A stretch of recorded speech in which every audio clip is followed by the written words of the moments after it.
the stock market, like I said, it's not the S&P 500, it's the S&P 7. And the separation between the stock market and the economy has never been worse. You know, I'm just disturbed because the money is staying only in the investor market.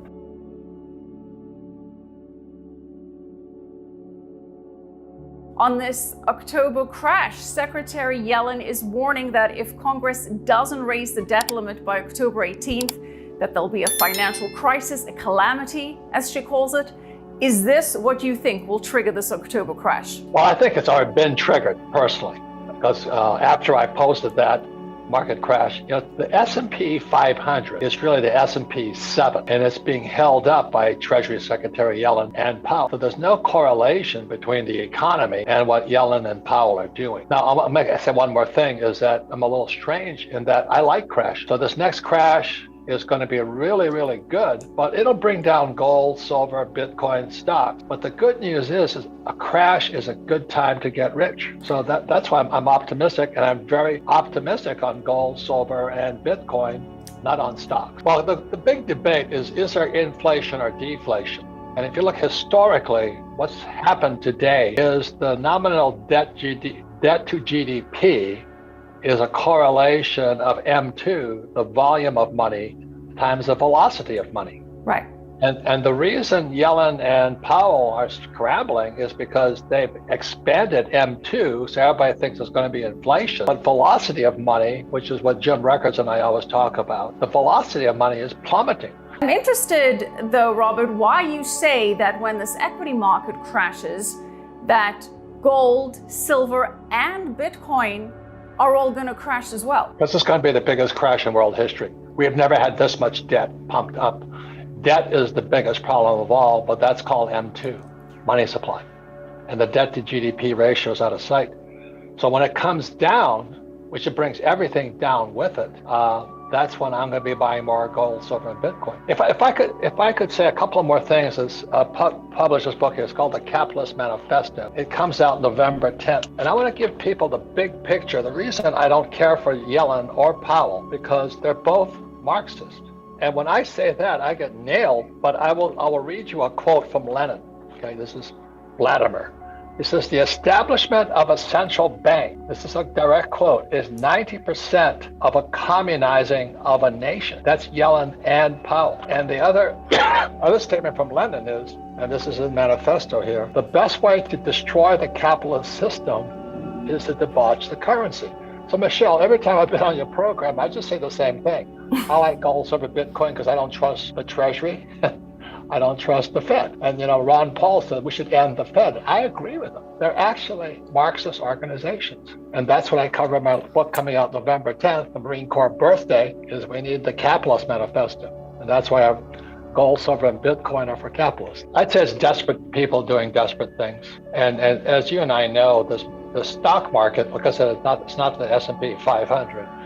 It's the S&P 7. And the separation between the stock market and the economy has never been worse. You know, I'm just disturbed because the money is staying only in the investor market. Every time the Fed does something, the Treasury does something, only guys like me get richer. But the money is not going into the real economy. They're not investing. They haven't invested for years in plant and equipment. So we have massive, massive unemployment and underemployment. And that's why I quote Lenin, the establishment of a central bank is 90% of communism. And the best way to destroy a capitalist system is to debauch the currency. That was in 1971 that Nixon took the dollar off the gold standard. So in this book here, I kind of woke up in 1972 as a Marine pilot flying in Vietnam. And I went behind enemy lines in Vietnam looking for gold because it was illegal in 1972 for Americans to own gold. People are not spending. So they pump all this money in, prices go up. Meanwhile, the Asians are catching up now that the ports are finally open. So it is transitory inflation. But the problem is we're stacked with this massive debt, and all it's done is bump up the stock market and real estate market.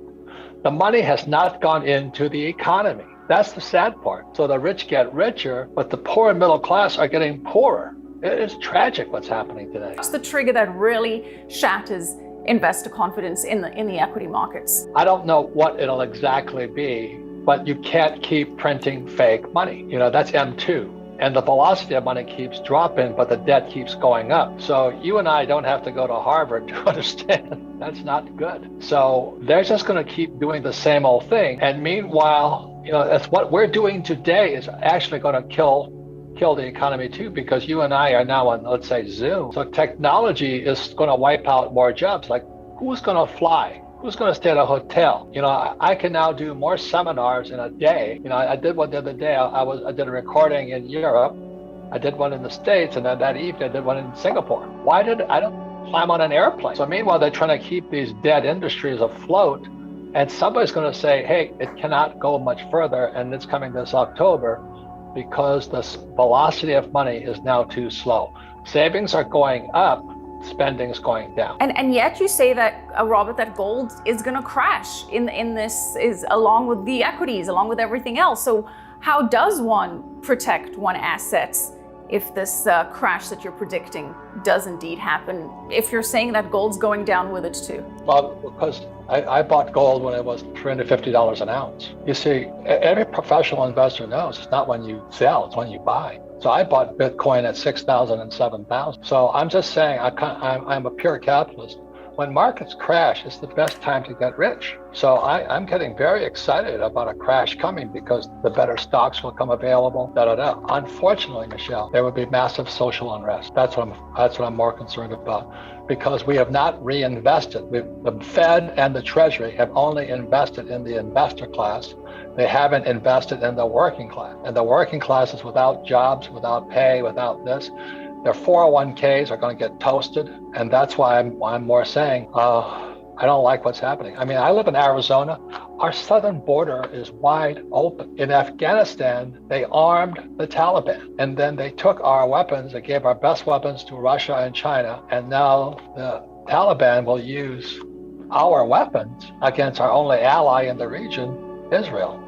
Something really strange is going on, Michelle. We have to fight back against socialism and Marxism. What can an individual investor that's getting this information from you do in anticipation of this? I'm tuned in to YouTube and all the financial markets 24/7. And that's one of the best things about technology. This COVID thing really pushed up technology. And I love YouTube. I listen to some of the most smart guys on planet Earth. And I was listening to Lacey Hunt, and he's talking about deflation. Then I listen to Rickards, and he talks about deflation. And Yellen and Powell, who work for the Fed and for the Treasury, they both worked for the Fed, which again is a communist organization.